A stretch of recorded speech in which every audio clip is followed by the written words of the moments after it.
Right. We might make a start. I know that we're getting more people joining us all the time. We may make a start. I'll just welcome everyone.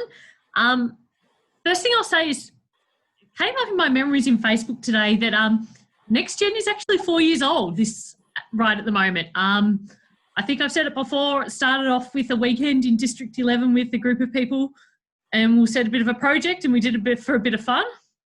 But the Next Gen group on Facebook is 4 years old, and we have come in leaps and bounds in the last couple of months. Let me have a look at 2 seconds.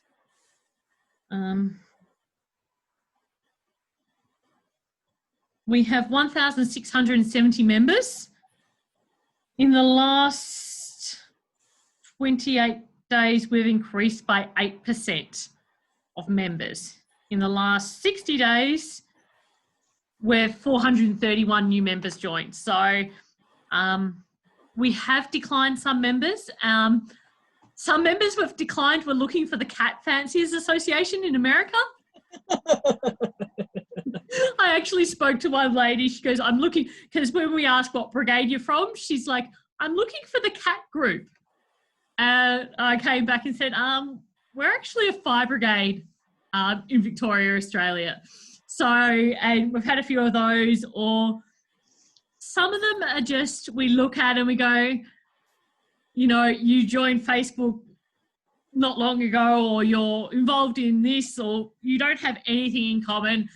You know what, we'll just leave you, because as a couple of our posters said this week, I should say also, for those that don't know, we're all volunteers that run this page. There's a couple of members that are staff as well, but they run in their time, they're volunteers. So we're all vols that are looking forward for CFA, looking forward to the Next Gen, and we started these sessions to get people continue to be involved over COVID, and actually get people connected across the state. And I really think that we have been getting connected across the state. There are lots of Gippsland people, but we're getting people from Bendigo, Maccasfield, all over the place. So I think that's really good. So there's been some good sessions and some good talking, and yeah, just everyone keep doing with everything that's happening at the moment. Keep your head up, keep doing what you're doing, and we'll get through everything that's going on. I'd like to introduce you to Sharon Merritt and Tom. I saw Tom's name. Tom, is it Ellington? Yeah, Ellingworth, and then you got Eric Bast, who's also here from. Oh yeah, and Eric, excellent, yeah. From Maccasfield Brigade. I've actually known Sharon for a while, from when I was in 13. I think I first met her as a fire investigator, and have spent plenty of time in the last couple of years in IMTs with her as a safety officer. But what we're talking about tonight is the technical large animal rescue that Maccasfield do and respond to. So I'll hand over to the Maccasfield team and let you go ahead. No worries. Well, thanks for inviting us along to talk. I have got a bit of a presentation. Hopefully it works. No, that's not it. Share my screen.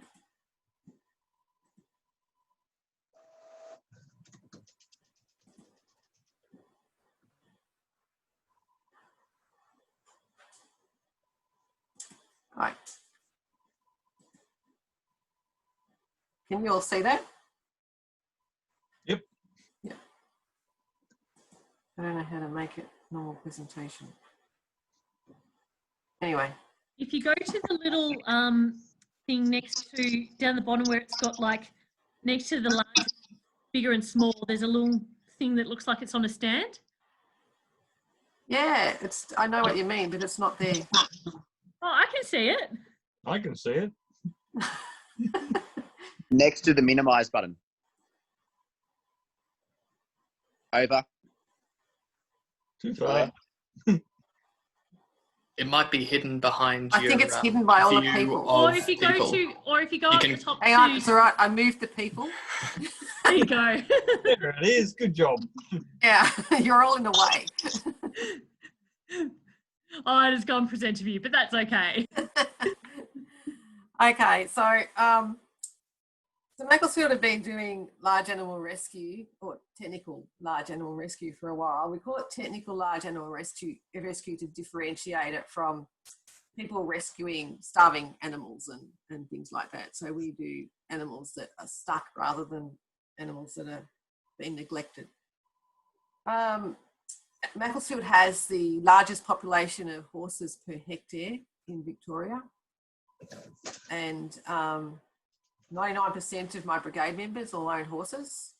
I think the only one that doesn't is Smiley, who's here with me because he's allergic to horses, which has caused us a problem. But we started doing technical large animal rescue years and years ago, and it was never planned. We were just called out because there was clearly a need within the community for it. Horses would get stuck, and there was no one else that can do it. SES have done it on and off. They've been told recently that they can't. It falls under the Department of Primary Industry. The only equipment they have to rescue animals is a gun. So that usually doesn't go down very well with the owners. So by default, we got called to it. Now, I'm not sure CFA were happy with us doing it, but it's very hard to say no when it's a local community member who's got an animal stuck and you're the only one that they think can help them. So we sort of fell into it accidentally. As far as training goes, in the past, other than the fact that we're all horse owners, I have been around horses my entire life, along with many other brigade members. There was no formal training, but we have since completed some awareness training that's been run nationally. And we've also had some other informal training by a leading expert in technical large animal rescue from the UK. He trains the people out there, the firefighters in the UK who do technical large animal rescue. Since then, formal training has been established under the Animal Care and Management Package. And we started actually doing some formalised training that would give us some qualifications just before COVID-19 started. And so we only got started on that when it got shut down, but we will go back to that. So first I want to talk about why you wouldn't do technical large animal rescue. And Eric might jump in at different stages throughout this talk as well, because it comes in our brigade, it's comes under Eric's running it as far as the brigade goes. So it's sort of his thing. So he'll jump in from time to time and put his bits in. But next slide. So why you wouldn't do large animal rescue? Horses can kick you and they can kill you. And they don't accidentally kick you. They know exactly where they're kicking. They know exactly where they're aiming for. And see, most of you blokes probably wouldn't like the second and third picture. This is a wild horse in some island somewhere that they wander around on the beaches and that. He's decided to come up and touch this horse, and this wild horse hasn't really appreciated it. And he ended up on the ground in a lot of pain. And there's lots of other videos on the internet that will show you people getting kicked. They can knock you out with their head, so it's not just their feet. They can crush you when they fall. Cattle, particularly bulls, can kill you. They can gore you with their horns. Pigs can kill you. They can not only kill you, but pigs will eat you as well. Pigs will do anything, or most animals will do anything to protect their young. Pigs will actually protect other sows' young as well. So some pretty good reasons to be careful around animals, particularly ones that are stressed. A lot of these animals, I'll talk a bit about animal behaviour, about their flight and fight mechanisms. But yeah, once they get stressed, they become very dangerous. You got to remember that generally when we're dealing with animals, when we're called out to respond to an animal that's trapped, they're usually having the worst day of their life. It's not the horse isn't the horse it normally is. People go, oh, I know my horse and my horse loves me. Forget about it, because that horse is having, or horse or any animal is having the worst day of its life, and they forget about the love. They just go survival. So they'll do anything. They see an opening, they'll take it. And that's why I'll probably just add, the reason we do it, do technical large animal rescue, is if we don't do it, your average citizen their only option is to do it themselves, and without training and without the awareness of what can happen, they're in for a world of hurt or death.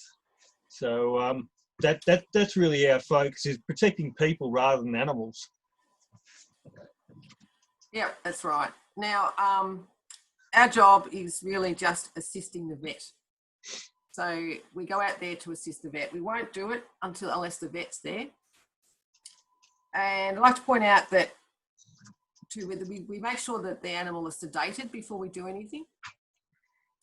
But if the animal's really stressed, the sedation doesn't work very well. So it's really important that everyone on scene is really calm and quiet. We need to get the stress levels down in that animal so that the sedation actually works. Because if it's not sedated, then no one can do anything.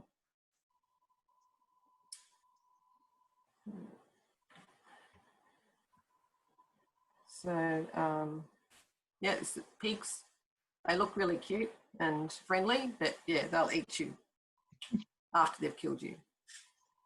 So some of the incidents that animals find themselves in, that they get called out to, being stuck in the mud is really common, particularly in drought years, because in drought years, the dams get down low.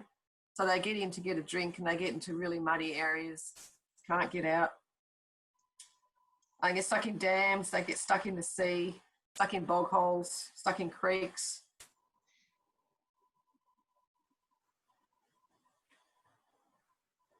Now this one here doesn't look that bad in the picture, but besides, the embankment on this creek was really, really steep. There was heaps of logs under the water, so the horse couldn't walk forward or backwards, was basically stuck there. We had to clear a path with the chainsaw. We then had to actually sedate the horse, get it onto a rescue glide, and we'll go through some of these details later, and then drag it up into the embankment. And that was quite successful. This horse was called Dusty. No matter how much they tried to contact the owner of this horse, she didn't want anything to do with it. So one of the other girls that lived at the place where the horse was registered took the horse in and decided to keep it. And a few months later, Dusty had a foal. So that was a really successful rescue. A special 2-for-1 offer. Yeah. So some other places horses get stuck. Top left one is the horse's cast. So they'll roll over into a corner in the stable and they actually can't get themselves back.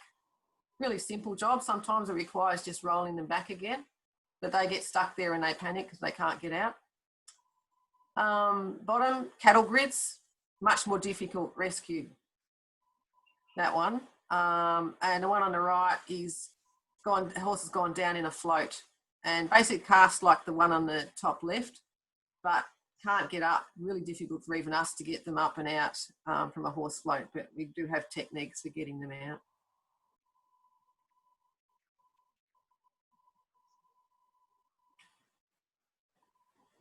Some other places they get stuck. It's pretty hard to see this, not very clear, the picture in the left, but this horse was actually stuck down in a disused water tank. So really difficult to get it out of the tank. Really steep sides. It actually had to be totally knocked out. Most of 99% of the times they're not knocked out totally, they're just sedated. But this one had to be knocked out, and that caused some issues which, well, I suppose I'll talk about it now, is that we have a pretty good relationship with the vet, and we'll tell the vet exactly what level of sedation we want to be able to do the work. We might say we want 7 out of 10 or something like that. In this case, the vet said, sorry? And the duration. Like, we've got to work how long it's going to take us to do the task we've got to do. So we've got to really communicate that to the vet, so we get good sedation for the length of time that we need it. Yeah. So in this case, it was decided that the horse would have to be totally knocked out to get the horse out of the tank, because we needed to trap it up onto a rescue glide, which I'll show you pictures of later. But the common drug they use to knock out horses is ketamine. And I don't know if you've heard of ketamine, but it's often called a party drug, and causes hallucinations. Well, it does exactly the same in horses. So the issue we had was when this horse was coming out of the ketamine, after we successfully got it out of the tank, as it came out, it was not conscious enough, I suppose, to be able to stand on its feet, but God knows what was going through its head, but it kept trying to get up and falling down, and did this continuously for over half an hour, and caused itself a lot of injuries in coming to. So since talking to our local vet, if they're going to knock them out with ketamine, we'll be saying we want sedation as well, so that they're sedated when they're actually coming out of the ketamine, and we don't have those issues. We use ketamine in pre-hospital care as well to sedate people. Yep. Yep. Sorry, what's your background? I work for a fairly large medical company, and we set up field hospitals at major music festivals and stuff like that. So we can set up a field hospital basically the size of Bacchus Marsh or somewhere along those lines. Oh, yep. So yeah, that was our experience with ketamine, which wasn't a very good one.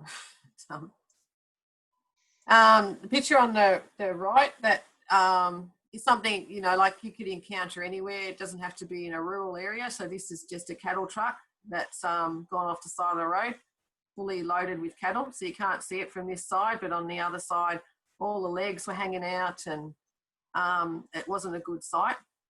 Now, one of the things that we've learnt is that animals on the road become a hazard. And when we got there, lots of people go, well, need to get the animals out of the truck because they're in pain, they're stuck, their legs are hanging out. The last thing you want is a lot of cattle, horses or whatever running around the road. So you need to keep the hazard in the box. And we did. So we left them in. We righted the truck. The police were great. They went down the road and they found a farm down the road with a good cattle ramp, and took the truck down there, and then we unloaded them with the vet into a safe area where they could be assessed. So, I've heard of other stories of horses going down in floats, and rather than try and get them out on the side of the freeway, they've left them down there and taken them to somewhere safe and then tried to get them out. Think about, the surroundings, and you could be making the situation worse if you suddenly end up with loose animals everywhere. Yeah, I'll just add to that. And for everyone listening, as first responders, it is a natural reaction. Oh, we've got to get them out. We've got to get them out. You don't. Like Sharon said, and that's a phrase for Anton Phillips from Hampshire Fire and Rescue. Leave the hazard in the box. Once you get to a safe area where you can safely work, leave it in there, because sometimes you can just open a side door. As soon as they see daylight and somewhere to go, they might try and bolt through that door. And I've seen plenty of footage and photos of horses that the skin gets out, but their rump gets stuck in this door. So you end up with a completely new problem. So it's really key. Leave doors shut. You might have a little peep in, but as soon as you open something, they just go, there's my escape route, and they can head for it. So it's really key to try and keep it quiet and keep the hazard in the box. Can't stress that enough. Yep. Sometimes animals go down for reasons other than accidental reasons. So it may be that they're really old, it's their time, things like that. So, you know, often we get called out to 35-year-old horse that's gone down and won't get up. And we'll try and we'll help and we'll try and get it up, but sometimes it's just really giving the owner sometimes time to come to terms with the fact that it might be time to euthanize the animal. We've been to one for a snake bite. So you know with your first aid training, with snake bite, you don't want to move. You need to get medical attention. The same with animals. So the horse was sedated, put in a float and taken to a veterinary hospital.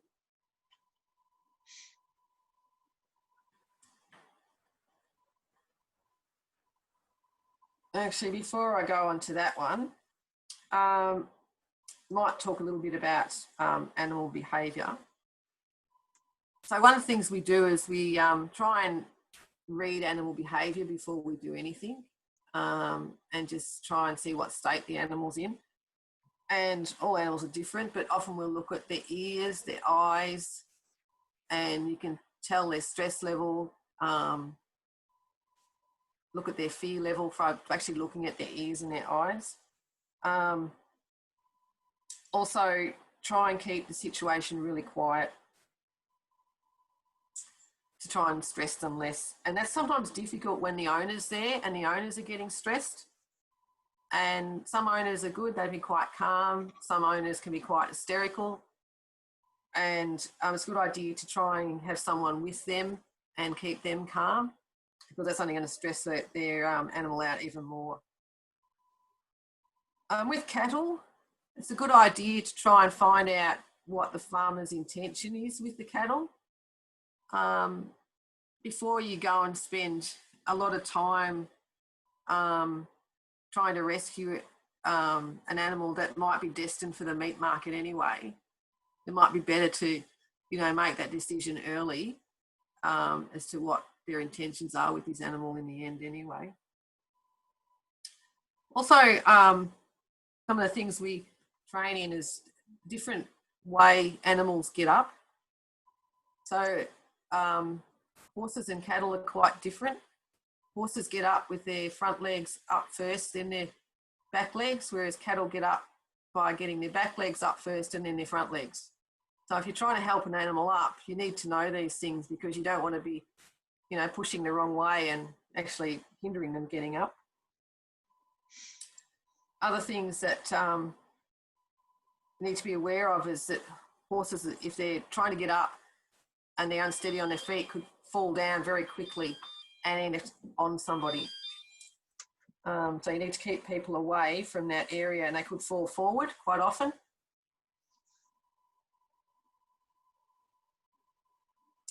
So gone through all the bad things.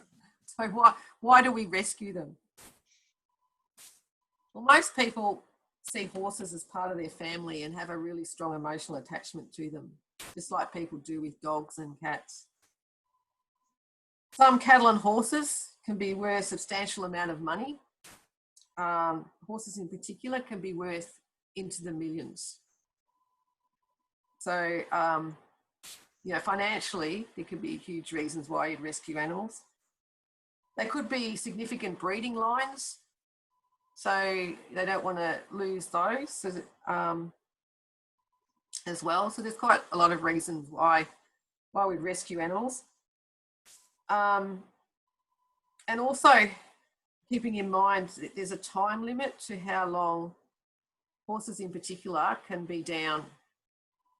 They start to have problems with their muscles and their internal organs if they're down too long. We have like non-return valves in our veins to stop our blood going backwards, and helps our circulation. They don't have that in their legs, and they can't be off their legs for very long. That's why you can't fix a broken leg in a horse. So they need to be on their legs, and the soles of their feet will help pump their blood back up through their legs. So that's one of the reasons there's a limit to how long they can be down, and we have to get them up. Even when they're sedated, it's one of the reasons we don't knock them out, is we don't use sedation, and so we can get them up quickly afterwards. Okay, scene safety is another one. So we talked a bit about the dangers. I don't know if, Eric, you want to talk about the danger zone? Oh, sure. Just adding to what Sharon was just saying, horses are a fantastic design as a running machine, but apart from that, they're designed shit out. Like, their digestive system, the way they're put together, they're just a really hard thing to work with. They're really delicate. They're just designed as a awesome running machine. Even their front legs, they're only held on by meat. So if you try and rescue them in the wrong way, you know, you can really literally take their leg off. It only takes less than a minute to take a horse's leg off. There's no bone connection there. So safety zones. So yeah, as Sharon said, we want to keep the job really quiet and just keep the stress levels down. And I'll just add to what she said about owners. Owners can get really stressed, even irrational. It's their baby. So sometimes a good strategy is give them a job. Say, we need this. We need you to go and get this for us, and send them off and give them something meaningful to do. Gets them out of your face, and they feel like they're contributing. So that's a good strategy, and it's really handy if you're a first responder and you might be waiting for us to turn up.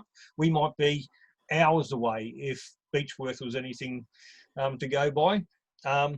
Usually a little bit quicker than that. Give them a job, or remind them that this is our time to do our job, and their horse or their animal is going to need them tonight, tomorrow, and the next day, and the rest of its life. So it's important for them to stay out of the way, let us do our bit. Their job comes after we've done ours. So two good strategies of dealing with difficult owners. The safety zones, generally when we're working on an animal, the safer, and I say safer, not safe, because nothing's safe in these jobs, is pretty much behind the spine. So you imagine an animal lying on its side with its legs sticking out, the whole leg area, front, back, we call it kicking zone. So you work from behind the spine. We do all our work from behind the spine or out of the kicking zone. The headbutt zone is also really a dangerous spot. So controlling the head, we always get a head restraint on them pretty quickly. We don't conduct a rescue without having some sort of restraint. We don't want an animal getting up and loose. It's got to be contained, got to be restrained. We have a designated animal handler taking care of that side of things. So away from the feet, controlling the head. So Sharon mentioned the way horses get up. They get up front legs first. If you watch a horse get up, it's never a really slow, steady thing like a cow getting up. It usually throws its head around, gives itself a bit of momentum to get itself up. So it's never a really gentle little action. So you've got to be really mindful of where you are and how you're controlling that headbutt zone. Sometimes you can do it by holding their head down in the correct way, but generally just horse's head is pretty hard and heavy, and it's basically a club on a really meaty thing that can throw it around quite violently. So you really, really want to be careful of that. You really want to stay out of those areas. Like any rescue, same as we do road accident rescue or any rescue, we break it up into zones. So we have the hot zone, which is the area around the animal, and limited people go in that area. Then we go out to the warm zone. That's where the vet might hang out, your safety officer and your instant controller. And then you have what you call your cold zone, where you might have, well, we'll just say other people. We like to have the animal owner generally out there, as much as they really want to be in there cuddling their animal and making it feel better, apparently, we really don't want them in there. Main reason is, if I say to my crew, or Sharon says to the crew, get out, no one questions it, they just get out because we said so. An animal owner will generally go, why? And it's too late. They've been kicked in their head or something silly. So like all rescue scenes, same as an MVA, or we create those zones and set up in that way. Sharon. Yeah. So so we're there to assist the vet. So that's a safety thing as well.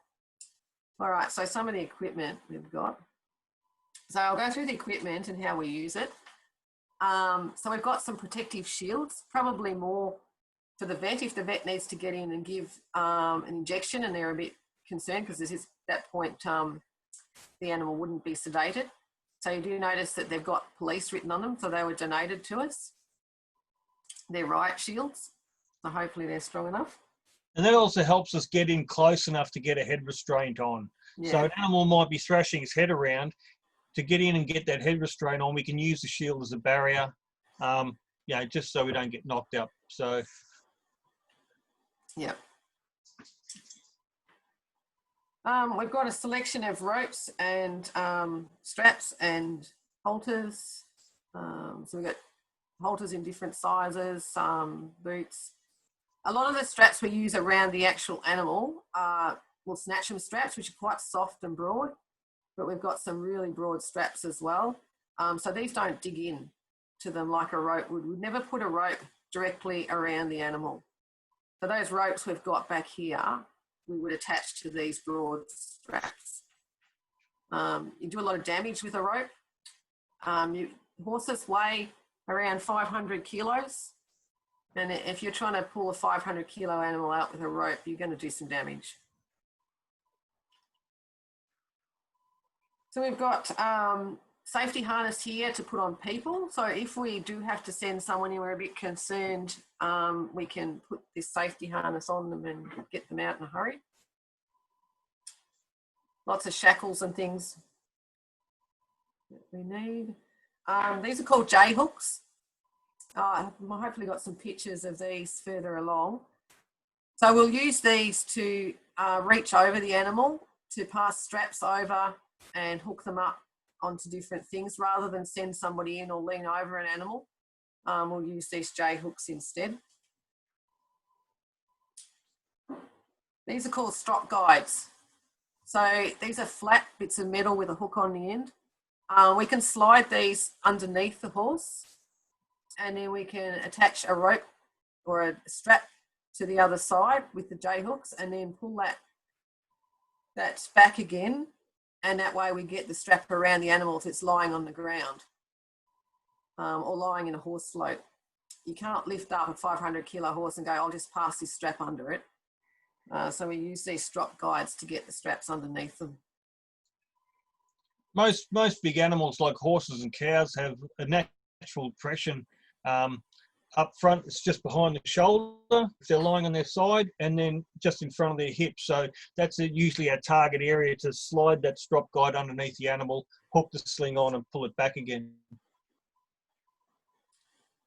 Yep, and then we've got rescue glides. So these are like stretchers for horses. So these are quite big, and we've got a few of them. We can actually bolt them together, or we can use them just one on its own. And these are big enough to take a horse. There's a dummy strapped onto one. The horse would have to be totally knocked out to be put into something like this. Though we do use them with them just sedated but not strapped on, because we need to be able to release them in a hurry. So that one is how we would use it if it was totally knocked out. So they're the actual straps that we've got that go on those rescue glides.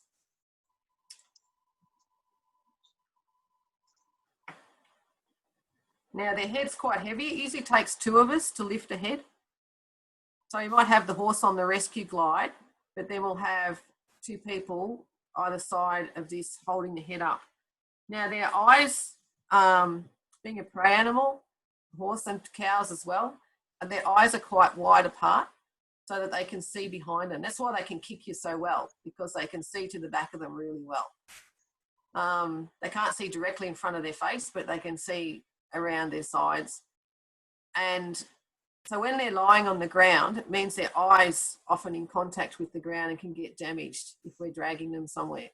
So we need to actually protect their eyes and protect their head. So we put this under their head, and then we can have people can actually pick it up and carry the head as we drag the rest of the glide with the horse on it. And that way protect their head. Another way is a bra. So these are perfectly designed to cover horses' eyes. And I look at bras now in pony, cob, full size and warm blood size, rather than the conventional sizes. You do have to take the underwires out, and I've managed to do that in emergency. When all our bras were in the back of Eric's car, and I had to use my own. But they do make really good eye pads, and protect their eyes if you have to drag them somewhere, and calms them down if they're getting a bit stressed as well. So that they work really well. Yes, some horses, if they can't see something, they believe it doesn't exist. Some horses will go well with the bra, and some don't like not knowing what's going around. So yeah, you got to be careful of them.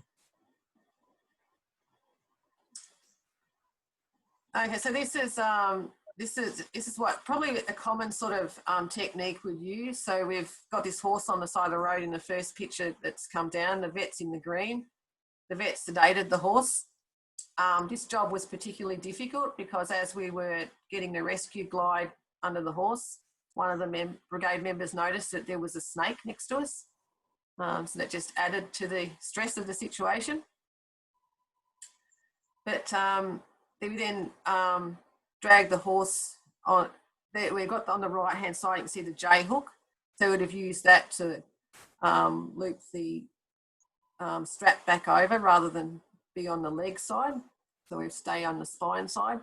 Got the horse onto the rescue glide and then dragged it down to the road to a wider area where it could recover and get it up off the ground.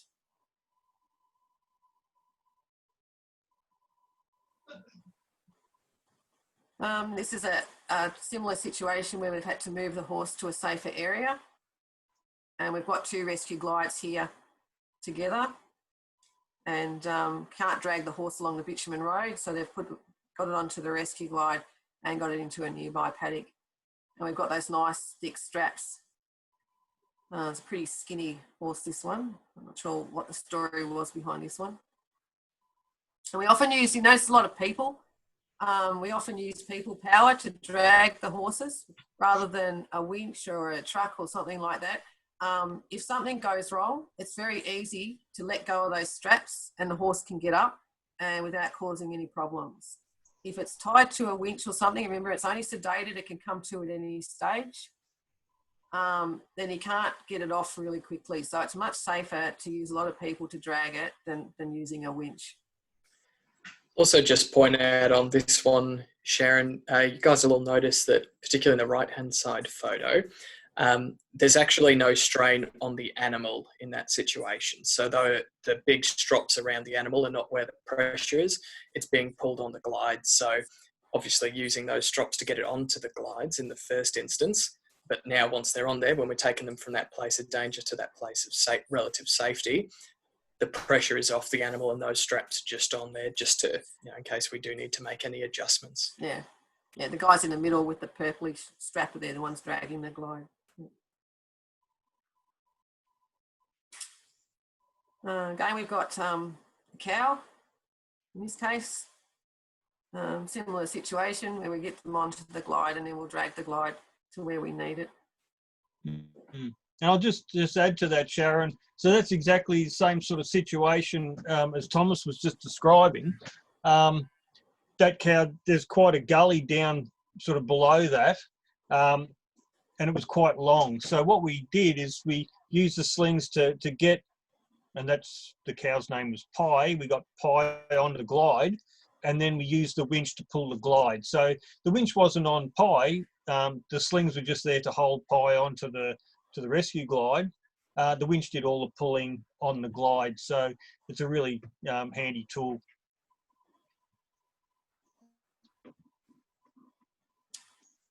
So we've got a couple of different harnesses for actually lifting animals as well. So this is the Dana cow harness. This is a Dana cow, isn't it, Eric? Yep. Yep. And so that's one particular type of harness, and this is the other one. So the two red straps go underneath it, and then there's a strap at the front and one at the back. Stops it falling forward or back out of those straps when they're lifted off the ground. What we don't have is the machinery to lift it. So that would have to be brought in from somewhere else. Now, the way this equipment works is that the animal's sedated. It can be lifted out of something, lifted wherever. It can be an real quick release. So that white rope at the top, someone would be holding that. And if we say, right, release them, they just pull that and the whole lot falls off the animal and they're released straight away.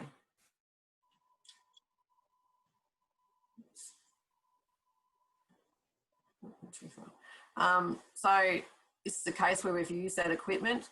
So this horse was down in the horse float. First thing we had to do was drag it out of the horse float. It was sedated, and we dragged it out using those people in the top middle picture. Once we got out into the ground, it had been down for a while, and the vet wanted it up off the ground, even though it was still quite unconscious. So we use SES have got a crane truck, and we use their crane truck, attached our harness to it, and then this is Stanley, and then lifted Stanley onto his feet.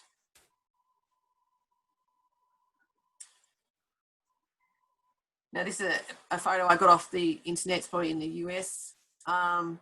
Yep. Yeah, they've lifted the horse right off. Now what happens when they put this horse down on the ground? As soon as that horse's feet touch the ground, it will want to take off flat out. And I haven't got a movie of it, but as it gets close to the ground, its feet will start thrashing. And as soon as it hits the ground, it'll want to bolt. And that's when the best thing to do is to actually pull that lever, release all the ropes, and then just let it go. This horse has actually done this so many times, and 99% of the time without a problem. Just one day it was feeling a bit antsy and it went nuts in it. So it just reinforces that you can never 100% guarantee what an animal's going to do. Now there's two more pieces of equipment that we've got. The one on the left is called a Nicopolis needle, and the one on the right is a mud lance. What a beautiful piece of engineering. So Eric made these for us. So when you get a horse stuck in mud, and it's deep and thick mud, and you cannot get anything underneath it to get a strap around it.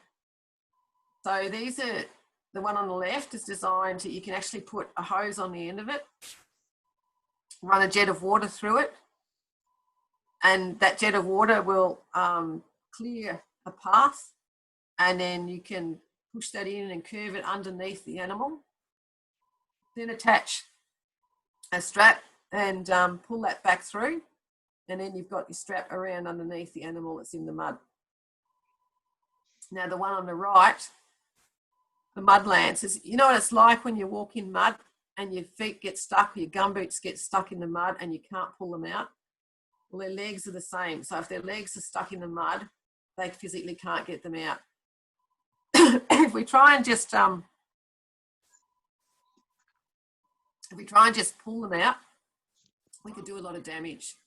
So the best way to break that suction is to actually add more water. So again, we can attach a hose to that. We can push that down next to their legs and add water. And adding more water will actually break that suction. And then we can get them out that way.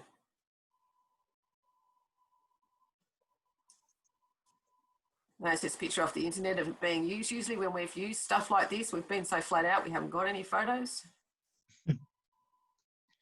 But very effective tool. I love that.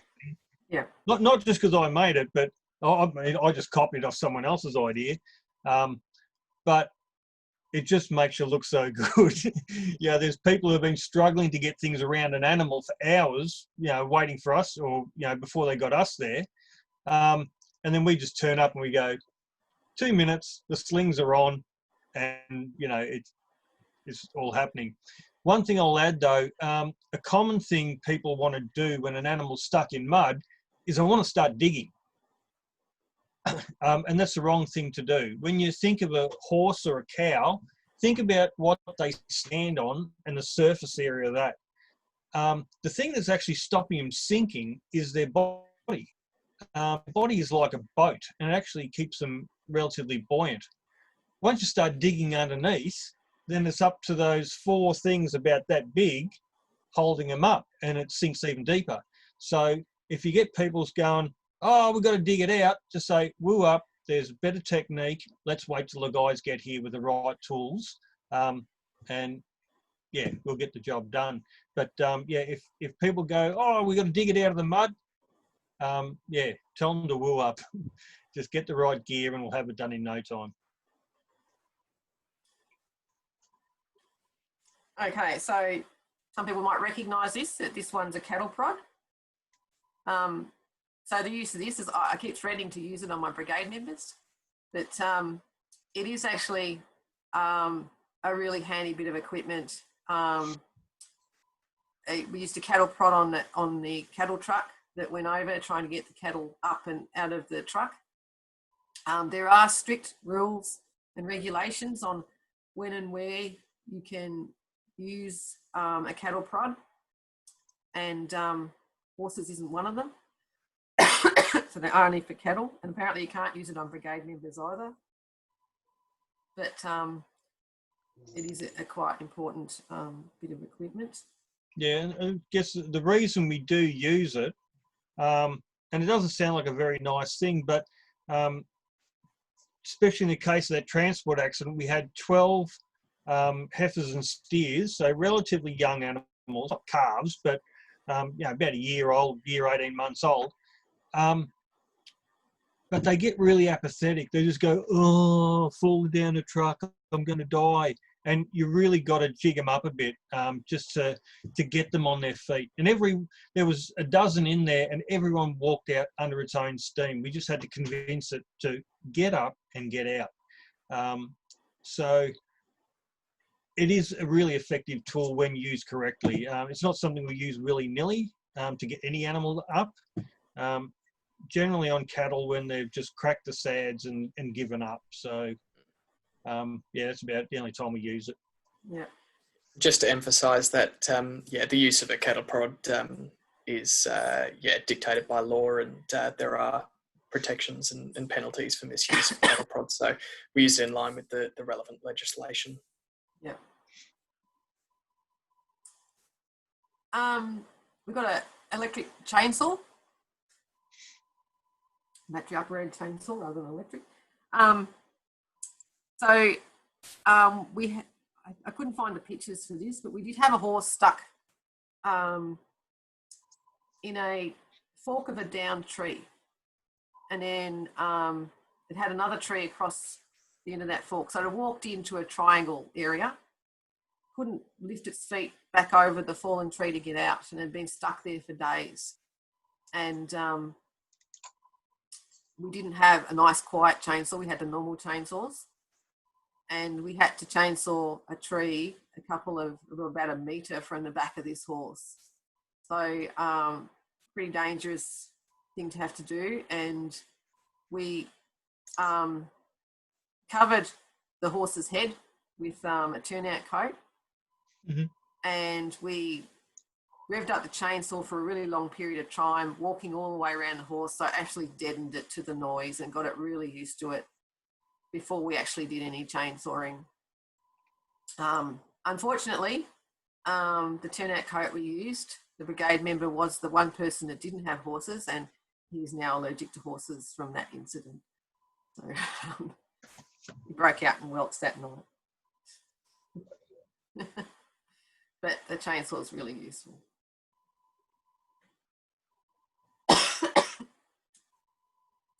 We have a horse first aid kit. just with some basic bandages and things.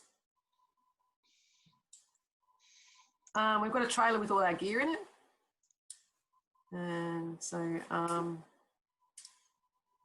lighting as well.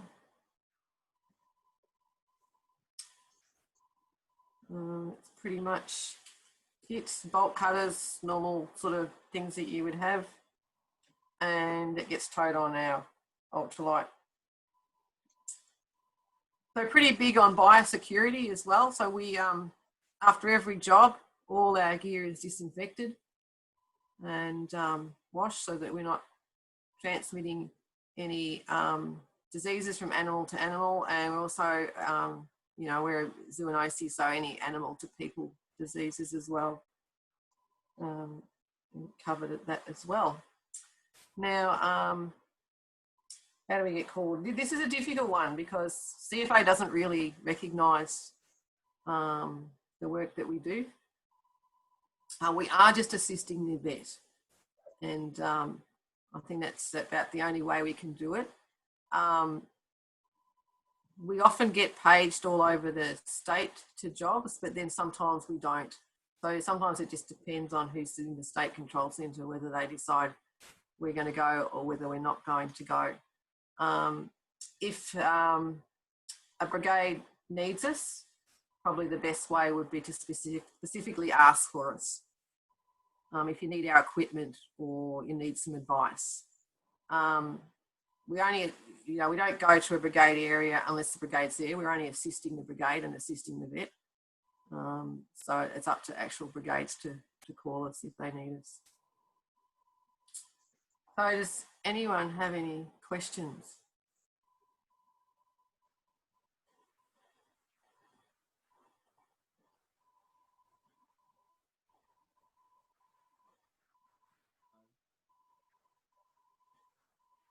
Doesn't look like it. It's been very thorough and very good. Thank you, Sharon.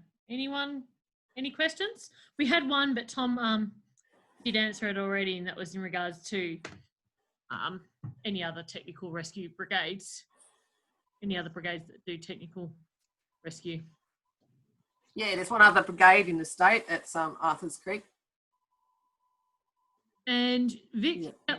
it's recording. I'll put it up tomorrow on the page, along with the last 2 weeks. I apologise, I haven't put them up. We've had some technical issues, so I'll put this up tomorrow along with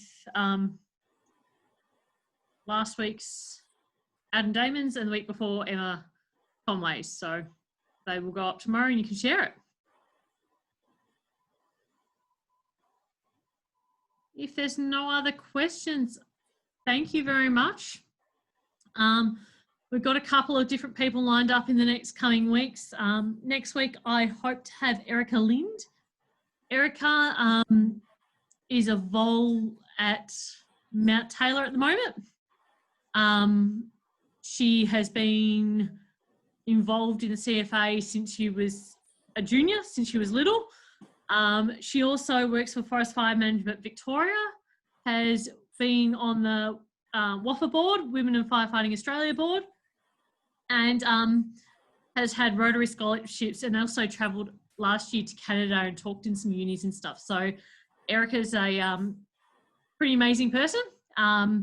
I'm not exactly sure what she's talking about. Her current role is actually recovery after the fires. So so she may talk about her recovery role, or she might talk about her role and leadership within CFA. Whichever way, I'm sure it will be good and engaging. Thank you to everyone, and we'll see you next week. Thanks. Thank you. Thanks. Thanks.